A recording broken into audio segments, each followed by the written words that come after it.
Name: Elegy. Title: The Silent Image. Race: Toa. Element: Shadow.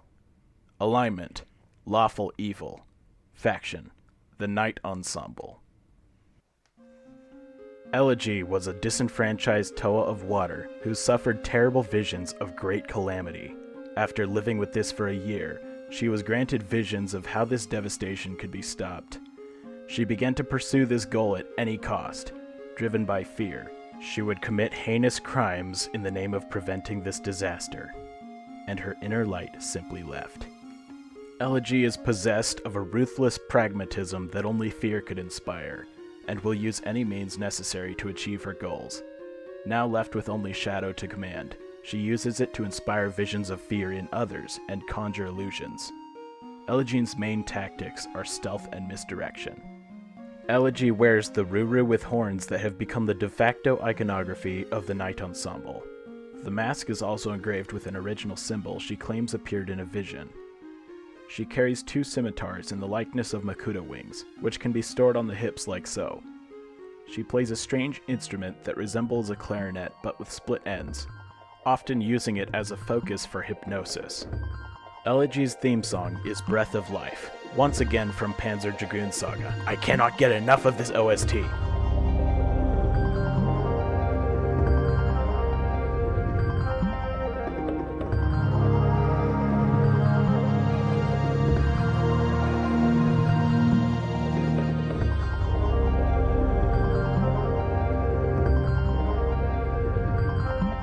This song features a methodical and calm melody that suggests a firm, planned-out reasoning, but there's that ringing staccato behind it, full of panic and existential dread.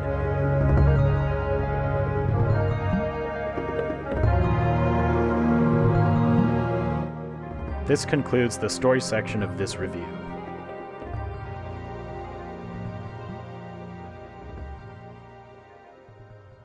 Salutations and praise the table. I am Anaru here with the mock section of this mock review. So this is Elegy again. So this is the 3rd video I have of her on this channel. I can't help it, seriously. She just keeps getting better and better. I really just don't know when to stop with these updates. That's basically what this video is going to be, just a bunch of updates. For any of you folks who don't want to go back and watch the originals, I'll keep it pretty in-depth, but expect this to be a little shorter, I think, than the other 2 before this one. Anyway, let's get right into it. Start, as we always do, right on those plastic shins, which are looking mighty fine today, I might say, with these Bionicle feet and this Knight's Kingdom armor. I really, really wanted this for the longest time, and I finally had an excuse, a good character to put it on. And I think it looks just way better than any of the armor that I had on here before, which was just a bunch of Technic jammed on top of this Rakshi, Hello, darkness, my old friend. This Rakshi limb. Yeah, that's awfully disappointing. Just underneath there, it's just this Rakshi limb. It's really, really thin and just, yeah. Anyway, and then on the back here, I just put some Ratuka spinner, box there because, you know, I can't be bothered to use any of the actual lift arms that would go there. And, you know, it does the job and it looks fine. Keeps the hand in there from sliding out of the foot, which is awfully annoying. But yeah, that's... Hello, darkness. Come on! Stay, please! Let's get up to the hips here, since the lower legs are awfully bare bones. These hips are one of the most complex parts of the mock. The only custom limb part, I'm pretty sure. even though the arms look pretty custom, but we'll get to that. So these hips here are... let me just pull this off of the body, and you can just sit there for a while.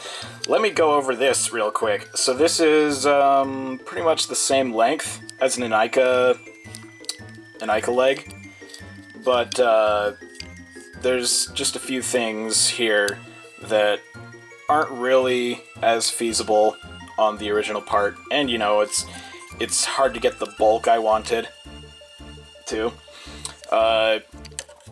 So let me take this off here. You can see how that connects, and you know, looks pretty alright. Just a bunch of Technic mumbo jumbo just jammed in there. What's really interesting is this this greeblage on top. So this this Hero Factory spiked armor here, and then I just have these Exoforce arms, fingers, just put right in there, and it just frictions itself on if you just squeeze it like that, and it's nice like that. And then they sort of wedge themselves in between this little spike here on the lower hand connector, and voila, you have Magnificence. And I think it looks pretty good. Helps the color blocking quite nicely. And yeah. So this pelvis is quite interesting, I think, because it's not something I usually do ever. Because usually I'm just using that Vaki pelvis, or the plain old Metru and Ica pelvis. But I chose to do here to just, you know, I really wanted to try mock with the Rakshi heads as hips, and that doesn't really work if you go as wide as a Vaki pelvis. But you know, it looks incredibly thin if you don't have these on, and so it's just perfect. These this armor and this construction, I think it was just meant for each other. It's just perfect like that. But yeah, so let's go up a little further. There's a few more bits of greeblage I'd like to talk about here. This pin here over the on the waist. Let me just show you. So that is jammed into this hand connector here, just where the points at which over the ball joint, and then that's that. I just think that's the only way I can kind of get the shape I want. Just not having a 90-degree from the waist to the hips just doesn't look that great without this little just bit to smooth it out a little bit more. But yeah, so now let's get to a bit of articulation here with the waist. Yeah, I have a tire over this Hero Factory bone. It's got a full swivel, goes all the way around, and oh yeah, inverted tire, mind you. Important difference. And then, in addition to the full swivel, this can hinge a bit, just a bit. There's a lot of armor that gets in the way, but oh boy. And there's also the falling apart factor. Literally has to fall apart a little bit in order to articulate just a little bit more, and that's a little bit janky, but you know, I think it's worth it, just to have this look that I've got.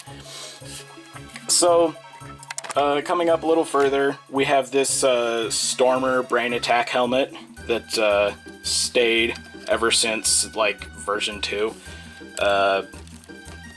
which I find is just rather nice looking. And I can show you how that connects real quick. So, we've just got this ratchet joint here. which I figured would be way better than any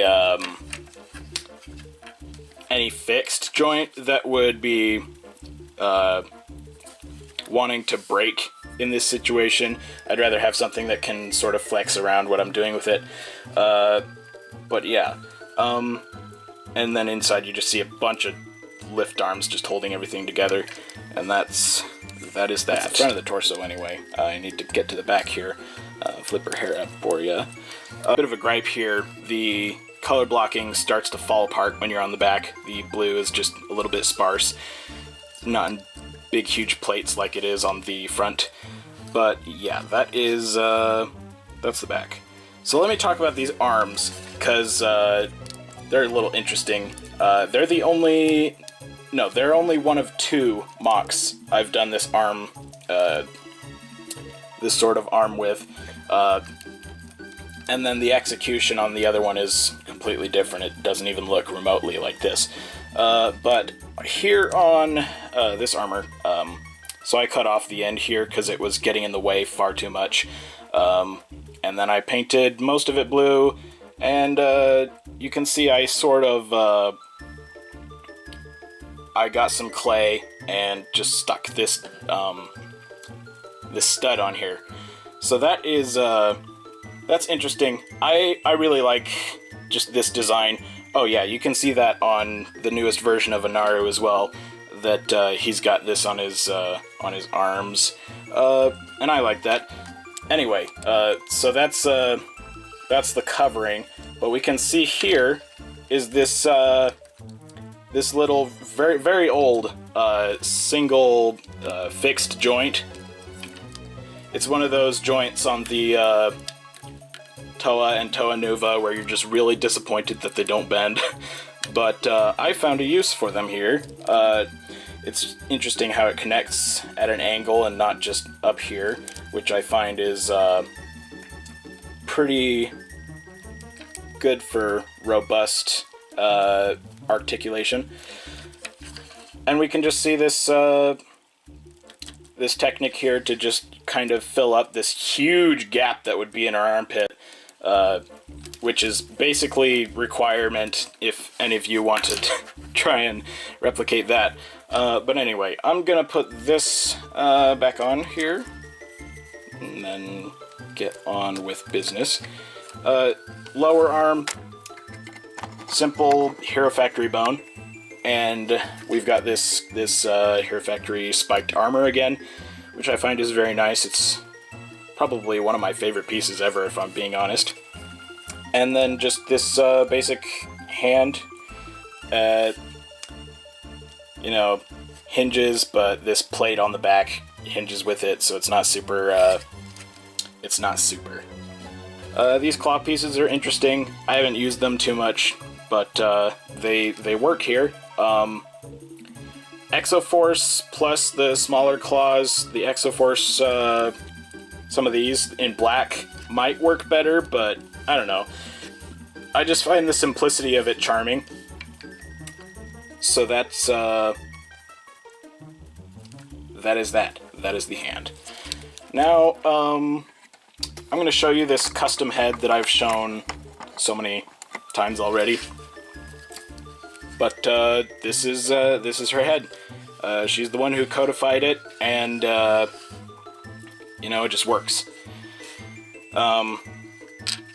All the Night Ensemble members just have this head because it works with this mask super well. Doesn't work super well with other masks, I might add. Like with the, if you try to put a Hao on it, the eyes actually stick out mostly through the cheeks, and it just looks horrible. But that is that. I'd like a few more of these bits for the other two, because they just look so great. They fill up some empty space, they look nice and feminine, and that is generally just something I enjoy. They've been here since V1, and it's just been great. This mask, people have been calling this a misprint, but I guess my paint job is just that good. because I painted it, yeah.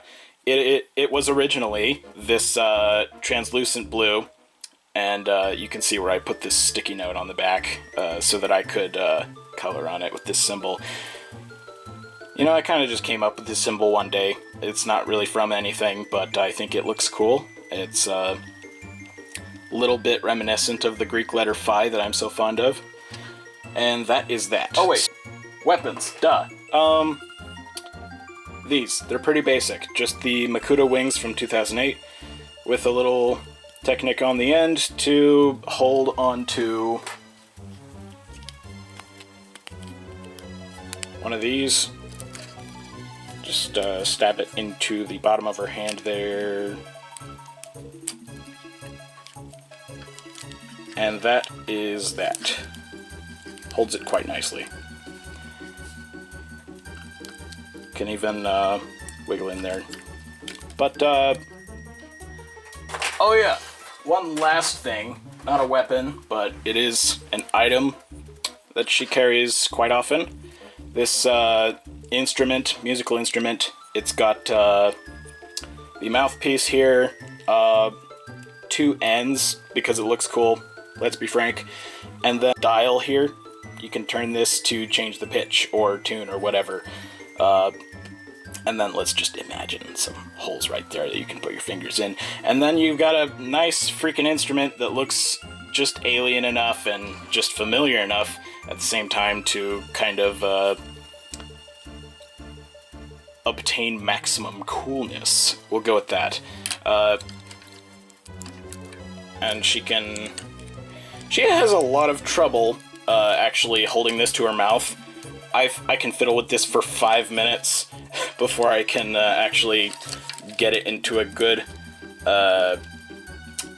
position so she can hold it. And then I have to wonder how I'm gonna get the other arm to hold it, and it's just a little bit difficult. But yeah, I think it's pretty cool. Looks worth it. And I think that has been Elegy. So let us close with that. Let us hope she never gets a video all her own ever again, because I am so done at this point. See you next time.